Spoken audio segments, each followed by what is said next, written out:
Buenos días, señor presidente. Buenos días, miembros del gabinete. Eduardo Esquivel Ancona, SDP Noticias. Tengo una pregunta. El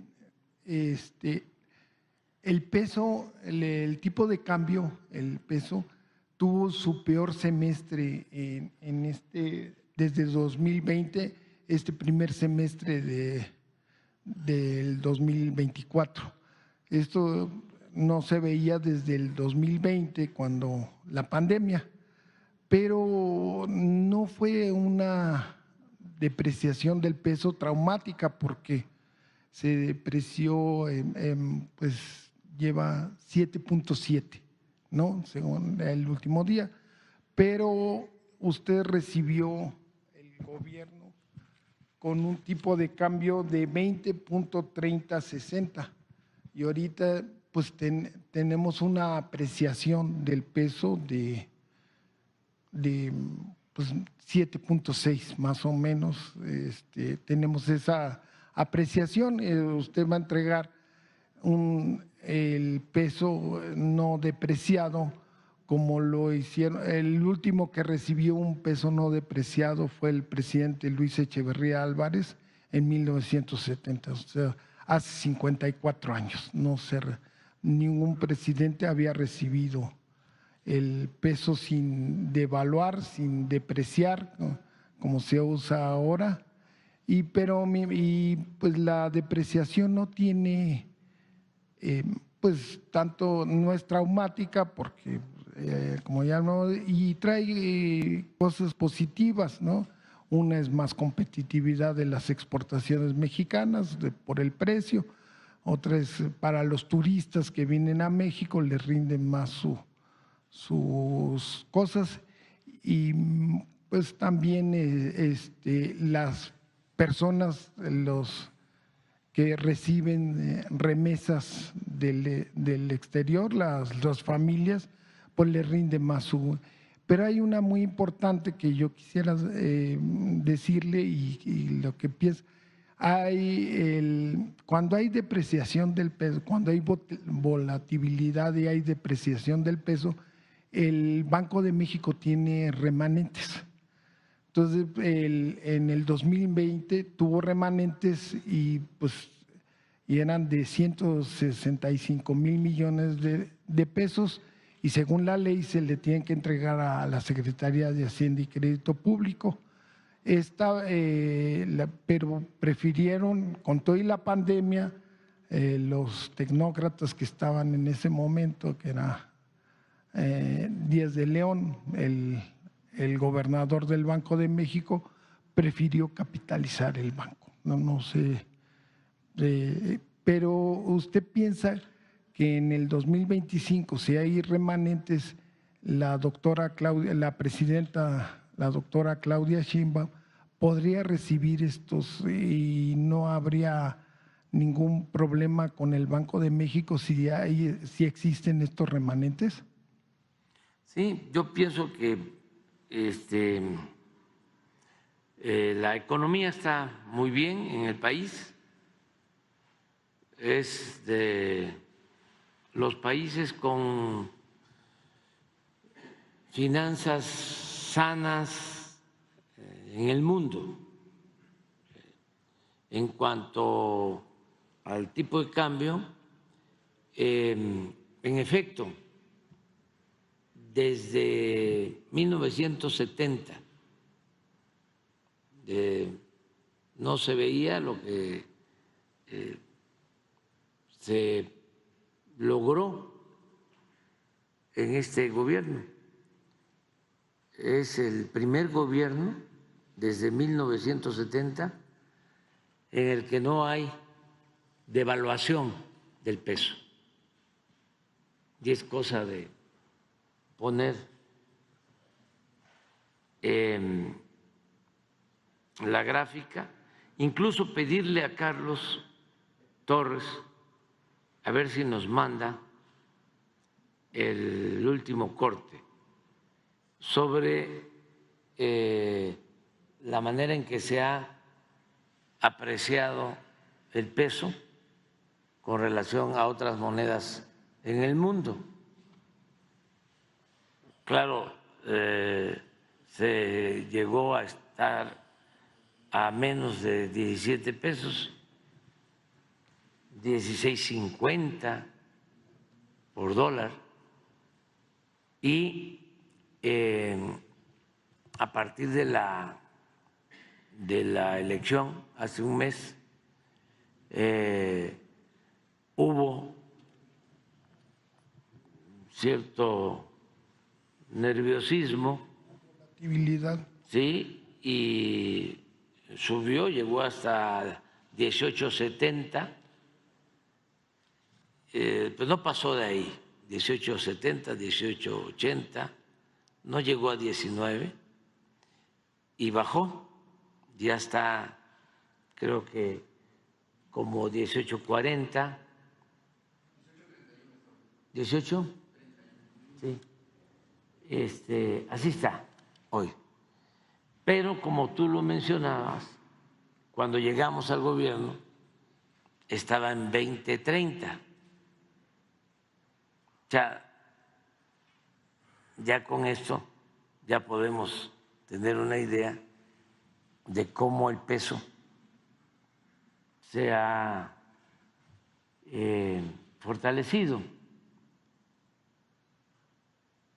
Y si lo vemos históricamente, igual.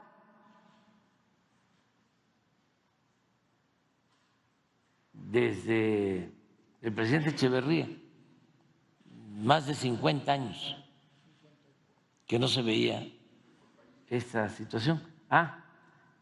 Y el 1 de julio, ayer, todavía estábamos en primer lugar, era la moneda en el mundo más apreciada con relación al dólar, aún con los 18.36 o 18.40. Es un fenómeno. Solo el franco suizo y el peso mexicano.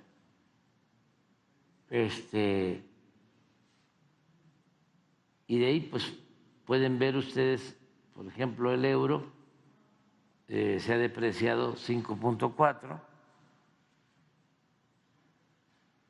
y así las otras monedas.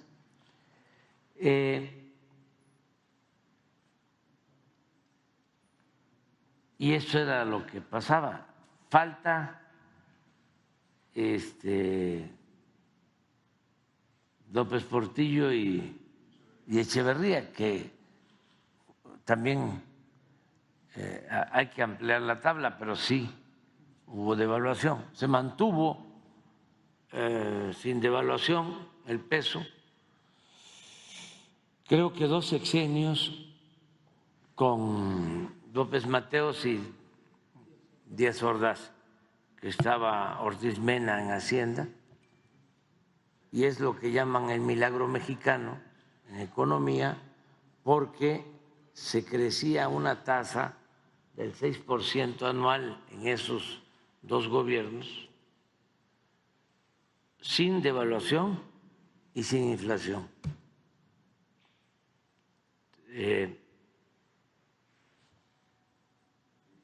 Pero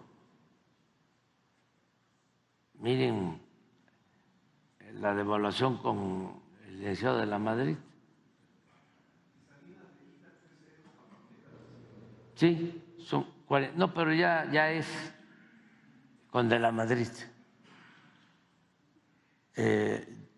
Por eso es tanto. Y luego Salinas 47 de depreciación, Cedillo 187% de devaluación, Fox 21%, Calderón 26%, Liceo Peña Nieto 56% y nosotros 10.4%, pero este es anterior al día 1, este es 10 de junio, pero traíamos 10.4, ahora debemos de traer como 9 aproximadamente, 8 o 9. Y no hay devaluación, sino se ha apreciado el peso. Acerca de lo que comentas, de si es importante tener un peso fuerte, sí ayuda porque es un buen mensaje de confianza. Es mucho mejor tener un peso fuerte que un peso devaluado, así en general. Tiene sus asegúnes, como todo. Por ejemplo, para los exportadores les conviene más que el peso no esté tan fuerte. Los que se dedican al turismo y que cobran en dólar reciben menos. Ya el turismo, sobre todo el gran turismo, como se le llama, pues todo es en dólar. También los que se benefician con remesas, nuestros paisanos que envían en dólar, sus familiares reciben menos. Me han dicho cuando voy a recorrer los pueblos que están con nosotros, no le hace que el peso esté fuerte, porque sí son 10 millones de familias que se benefician de lo que envían sus familiares, nuestros héroes y nuestras heroínas que están trabajando en Estados Unidos, los migrantes. Ahora que está a 18.30, les rinde más. Pero aun cuando el servicio de deuda, o mejor dicho, la deuda del país, no toda está contratada en dólares, solo es un 30%, además es en peso. Cuando sube el dólar, nos aumenta el pago del servicio de deuda. Entonces yo pienso que como está bien. Sí.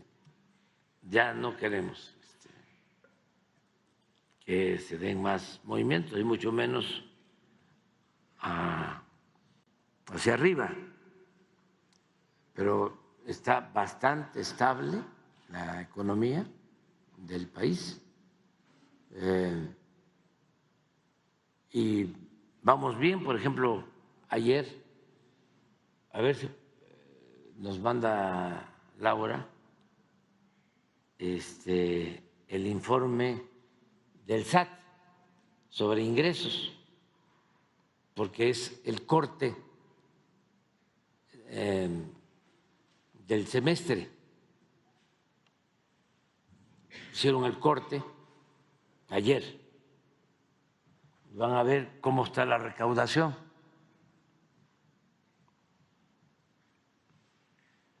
Y agradecerle a todos los contribuyentes,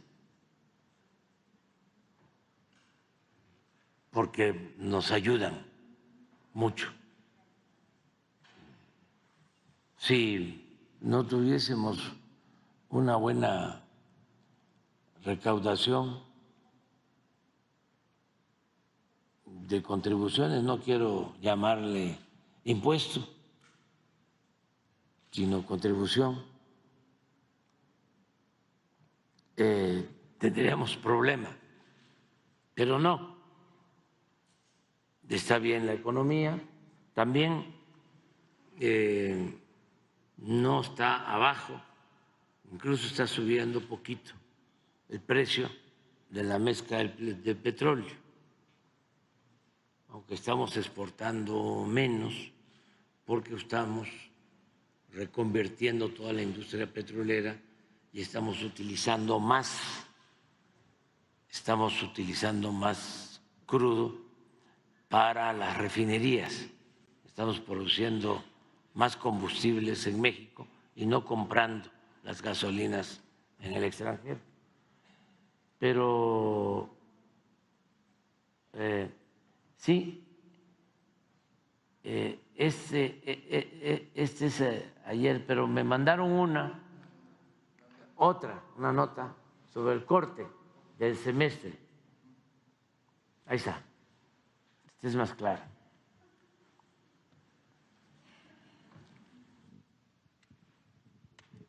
Estos son ingresos tributarios, estos son los impuestos llamados de esa manera, ¿no? Que son contribuciones. Esto es IVA, es impuesto sobre la renta, todo lo que tiene que ver con ingresos tributarios. El año pasado, en el semestre, enero-junio,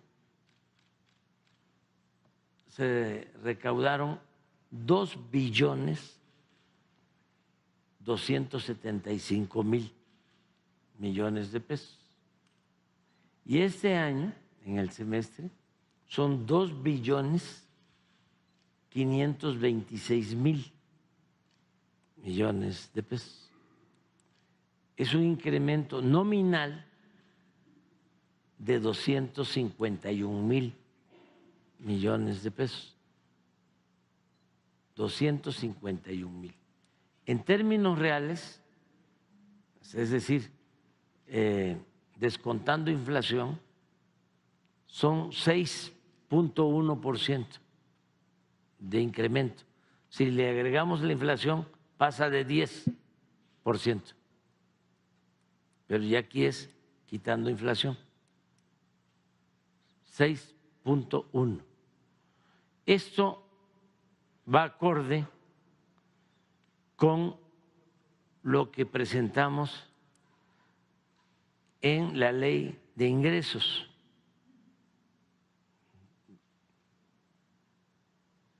Para que vean que ya no están los tecnócratas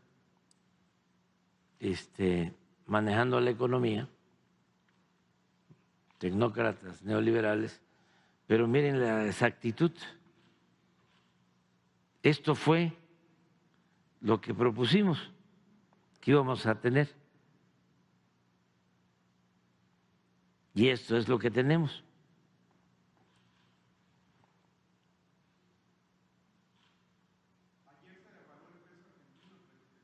Sí, pero estamos exactos.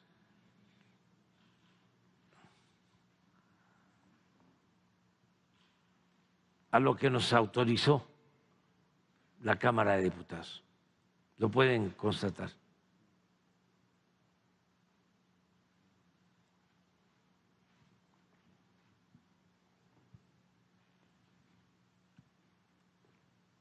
Entonces son muy buenos nuestros economistas, nuestros técnicos de Hacienda, muy bueno desde luego el secretario de Hacienda, muy serio, un gran economista, Rogelio Ramírez de la O.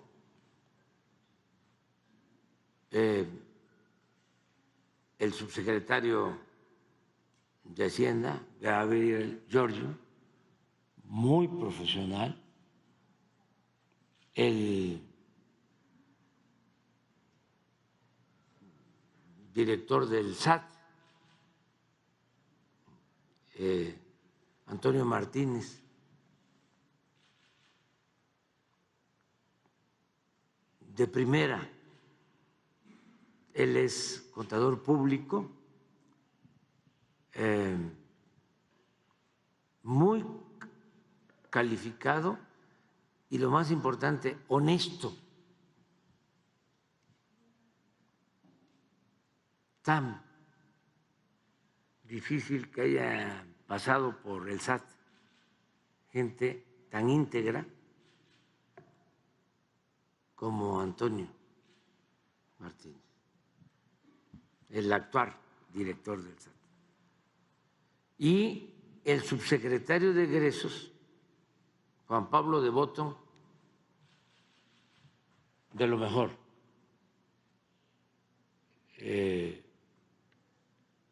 Un joven experto.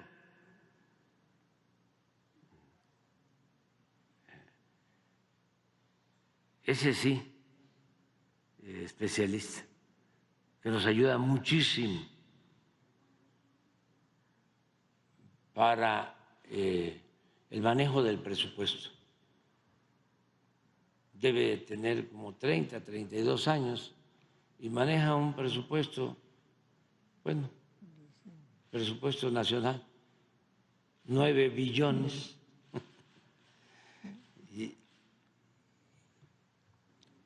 Y el equipo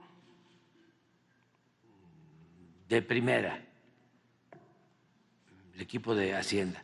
Acerca de las utilidades del Banco de México, pues no nos han querido a nosotros dar utilidades. La verdad es que como se ha fortalecido el peso, no han tenido muchas utilidades, y cuando tienen utilidades antes, que no nos veían con buenos ojos, ya cambiaron, porque saben que somos nosotros respetuosos de la autonomía del Banco de México. Yo creo que es lo mejor.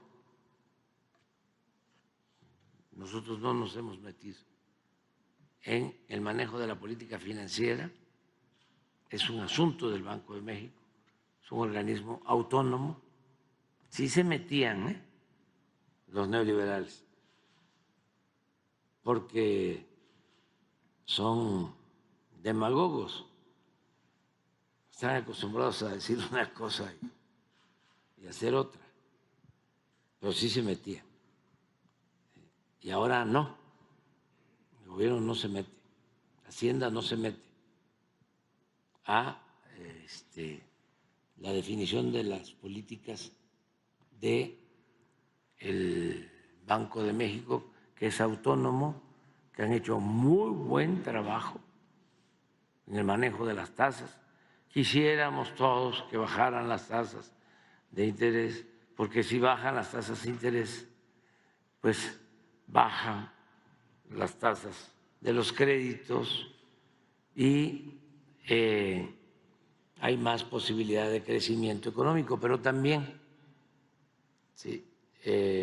hay que controlar la inflación y por eso no pueden bajar las tasas, porque se tiene que tener control de inflación. La inflación daña mucho a todos y daña más a la gente con menos ingresos. El que tiene más ingresos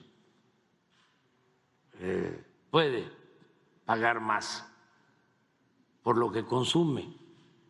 El que tiene menos ingresos le pega más el que haya carestía, el que haya inflación.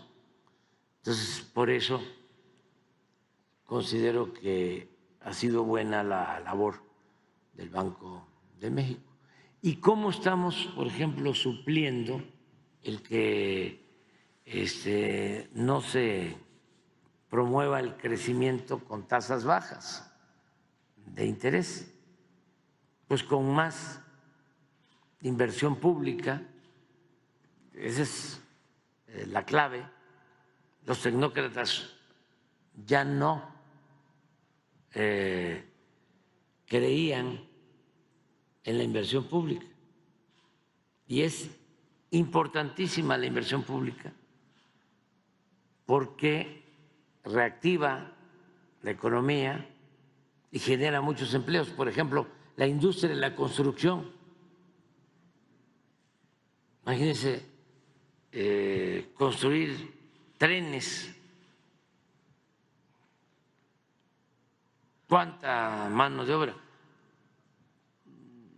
En Quintana Roo, que se están construyendo todavía 2 tramos y hay menos trabajadores, deben haber como unos 80,000 trabajadores, pero deben de estar recibiendo en pago la nómina para Quintana Roo debe ser solo por lo del Tren Maya de 500 a 800 millones de pesos semanales. Imagínense la derrama para el comercio, para toda la actividad económica. Eso es la importancia, o esa es la importancia que tiene la industria de la construcción, tiene un efecto multiplicador. Se hacen las obras, se generan muchísimos empleos y se reactiva la economía regional.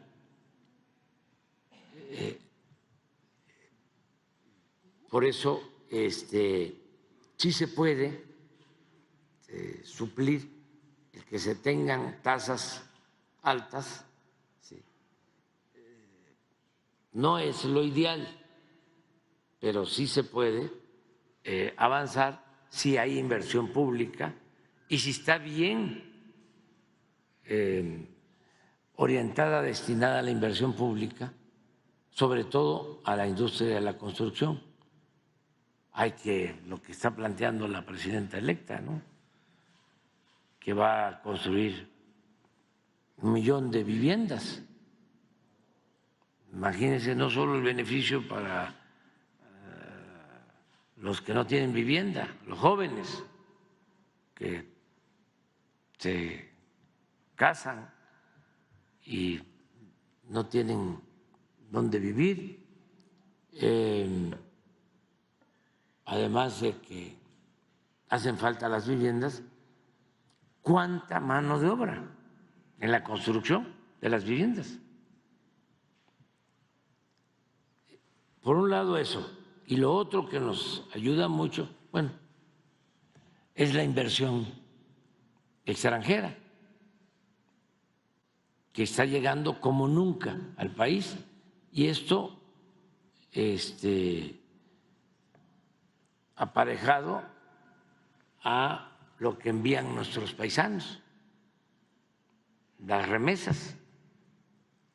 Es que 63,000 millones de dólares al año. Revisen qué país tiene este ingreso. Es muchísimo. Por eso siempre vamos a estar a favor de nuestros paisanos y merecen todo nuestro apoyo, nuestro reconocimiento. Además, el gesto, ¿no?, de no olvidar a sus familiares. Por eso con México no hay dos, porque se van a buscarse la vida arriesgándolo todo, y ya que empiezan a mejorar económicamente, a enviar apoyos a la familia. No le dan la espalda ni a sus familiares ni a su país. Entonces, por eso es que van bien las cosas en economía, no le hemos hecho caso, como era antes, a los organismos financieros internacionales. Los respetamos mucho, pero la política económica de México se define en México. y la agenda de política económica la definimos los mexicanos. No aceptamos recetas que nos envían desde el extranjero. Respetamos pues las políticas internacionales, pero la política económica de México está apegada a lo que es el humanismo mexicano y nos ha dado muy buenos resultados. Y le va a ir muy bien al país y no hay ningún problema, no hay nada que temer, porque la presidenta está muy preparada, sabe bastante sobre economía, administración pública, y vamos bien, afortunadamente.